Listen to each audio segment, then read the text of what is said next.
When you try to put a coin in, it's going to get jammed. As you can see here at the Sunshine Bridge, traffic is piling up, the bridge is closed, and it's causing a lot of confusion. Just finished up a press conference just moments ago where we learned some new details about the deputy involved shooting. The students weren't crossing the street at the time. They were standing on the sidewalk waiting to cross the street when they were hit.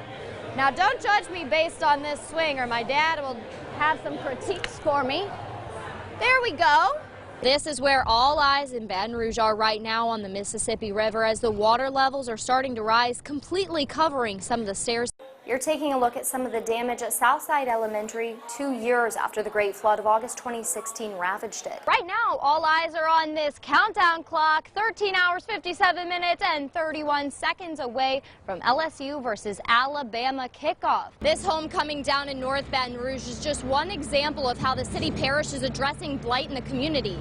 Representative Garrett Graves, how are you feeling out here tonight? The vibe is just electric out here. But we don't know the extent of those injuries. Of course, Louisiana State Police will continue investigating, and we'll have that updated information for you guys throughout the evening. Hello everyone, this is Amber Smith from Local 33 and Fox 44 here. Of course, ahead of the huge game tomorrow night, we have fans out here watching as ESPN's College Game Day crew is out right here on the quad on LSU's campus. I want to give you a live look at what we are seeing right now. I'm still shaking, like it was absolutely terrifying. Anna Coleman was just steps away from the sidewalk when 3 students were hit by a car right in front of her. There was a traffic accident, 2 vehicles, and one of the vehicles was pushed into the sidewalk. These students weren't crossing the street at the time. They were standing on the sidewalk waiting to cross the street when they were hit. LSU officials are saying 4 students were taken to the hospital.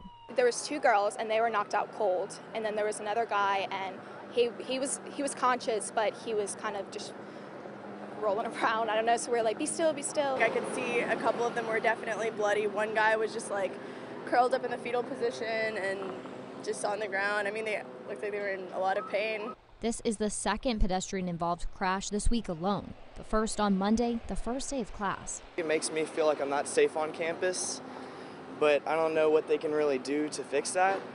This is the biggest parking lot on the campus, so most people do park here. So yeah, we're definitely all going to be more aware. Everyone stay off their phones on the crosswalk, stay off your phones when you're driving, you know.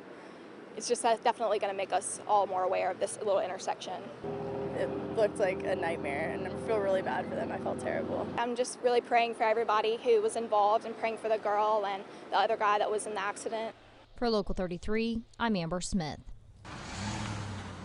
A road once traveled is open again. We usually stop right back over that way where the barricade says do not go past, and now we got to come past again. The street called Alligator Bayou Road in Ascension Parish and Manchac Road in Iberville Parish had been closed and under repair since the August 2016 flood. With the Great Flood, this portion back here to my right, the Bluff Swamp area started filling with water, and so we had to, Ascension Parish on an emergency basis, we came in and just cut a notch into the road to allow that water to drain out into Bayou Manchac, which is over here to my left.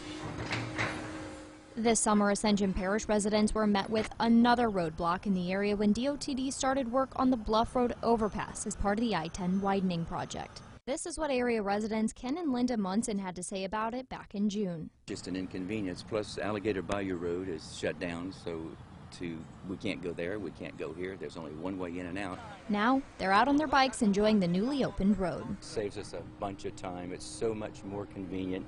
And we came here today just to see if they were finished, and yahoo, they are. So it's going to make a lot of bicyclists happy. With the reopening of Alligator Bayou Road and the Bluff Road overpass, traffic is flowing once again. I'm so happy now that everything is open for them so we can move cars back again through Ascension Parish. For Local 33, I'm Amber Smith. How would you like to see this across the street? We are aggressively going after blight in the city and parish. Taking a tour through some of East Baton Rouge's blighted communities, you can see boarded up homes and abandoned cars. But city, parish, and community leaders say enough is enough. Certainly blight has been a hot topic, and as I've said a number of times, that blight just didn't start, but it has evolved over the years. A blight committee created earlier this year has been working to get rid of the problem. This home coming down in North Baton Rouge is just one example of how the city parish is addressing blight in the community. From tearing down homes to building new ones. When we take down a building and we have a vacant lot, it is our goal to make sure that there's some type of reinvestment that takes place, some redevelopment. Leaders say this effort isn't just about a clean aesthetic and property values. When we look at the blighted property, the property that we're actually looking at and targeting in the city of Baton Rouge, there's a direct correlation with violent crime. When we look at our maps where we're seeing the highest cost for service for violent crime and those areas where properties need to be removed, there's a correlation. BRPD Chief Murphy Paul says addressing blight will help decrease crime.